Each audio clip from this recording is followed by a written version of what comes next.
Pemuda menghabiskan 30 juta untuk membeli 1000 senapan Gatling dan rompi pelindung. Segera setelah itu, dia menghabiskan 6 juta untuk membeli puluhan ribu kotak mantou dan sosis. Namun ketika dia memindahkan barang-barang ke dalam gudang, dia mendapati bahwa kotak yang baru saja diletakkan tiba-tiba menghilang. Di mana barangku? Tapi, batu dalam gudangmu, apa sudah jadi makhluk halus? Keluarkan.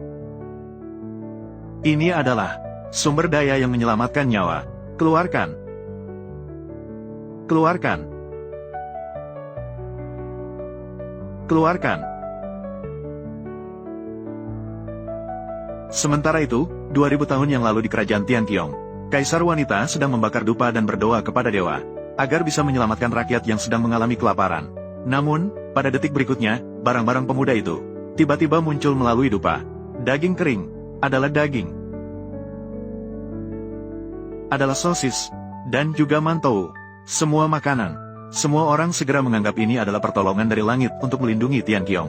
Segera, kaisar wanita memerintahkan para pengawalnya untuk membagikan makanan kepada rakyat, dan mengambil emas dan perak dari kas negara. Perhiasan dipersembahkan kepada dewa sebagai ungkapan terima kasih. Saya merasakan anugerah dari langit. Kini dengan emas, perak, dan perhiasan sebagai persembahan. Semoga langit melindungi Tianqiong. Dapat menerima kembali batu. Ya Tuhan, legenda emas.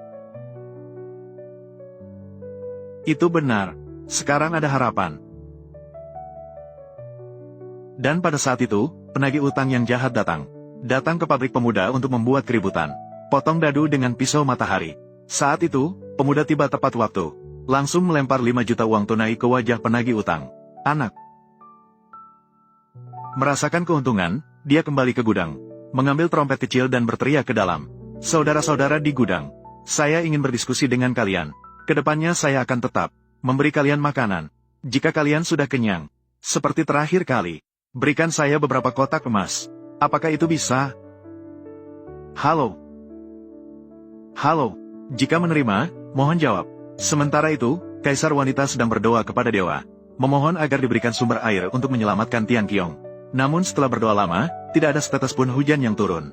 Ketika semua orang berpikir bahwa dewa akan meninggalkan mereka, suara. Hai. Apakah Anda yang berbicara? Anda kepiting. Apakah Anda adalah dewa yang terhormat? Kualitas. Kamu. Apa yang kamu miliki? Ternyata kamu bisa berbicara. Saya adalah kaisar wanita Tianqiong. Ye-nya. Kini negara menghadapi kesulitan besar. Ibu kota dikepung oleh 200.000 tentara. Terjebak selama lebih dari 2 bulan. Kehabisan air dan makanan. Beruntung mendapatkan berkah dari dewa yang terhormat. Sebelumnya telah memberikan makanan. Saya sangat berterima kasih. Namun tanpa air, makanan sulit ditelan. Hanya berharap dewa memberikan sumber air lagi. Mengatasi kesulitan Tianqiong. Kaisar wanita Tianqiong. Tianqiong adalah negara kecil 1000 tahun yang lalu. Perempuan lebih banyak daripada laki-laki. Kaisar wanita Tianqiong Ye-nya. Keterampilan bela diri yang tinggi. Wajah seperti dewi. Banyak pahlawan yang menginginkannya. Menginginkan dengan sangat. Namun kaisar wanita dengan kekuatannya sendiri membuat banyak pahlawan pulang dengan kegagalan. Akhirnya Tianqiong dikepung oleh negaramu. 200.000 tentara dikepung dengan ketat, kehabisan peluru dan makanan. Banyak tentara negaramu mengalir masuk dari terowongan bawah tanah di dalam kota Tianqiong, menangkap kaisar wanita hidup-hidup. Kaisar wanita berani menghadapi kematian. Secepat kilat, memenggal jenderal musuh, mengorbankan diri bersama musuh. Hingga saat ini, pemuda baru menyadari, gudangnya ternyata terhubung dengan kerajaan Tianqiong yang berusia 1000 tahun. Dan emas-emas sebelumnya juga diberikan oleh kaisar wanita. Kini mengetahui bahwa kaisar wanita dalam kesulitan. Memancar. Detik berikutnya, ada aliran yang tak henti-hentinya. Air memancar dari dupa. Kaisar wanita segera memerintahkan agar air ini dikirim ke kamp militer. Memastikan pasokan air untuk setiap prajurit sebagai prioritas.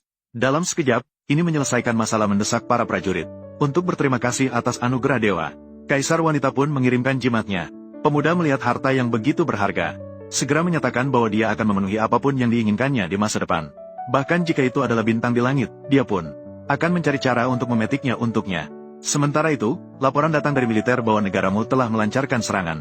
Jenderal yang menjaga kota mungkin tidak akan bertahan lama. Kaisar wanita mendengar hal itu langsung ingin pergi untuk memberikan dukungan.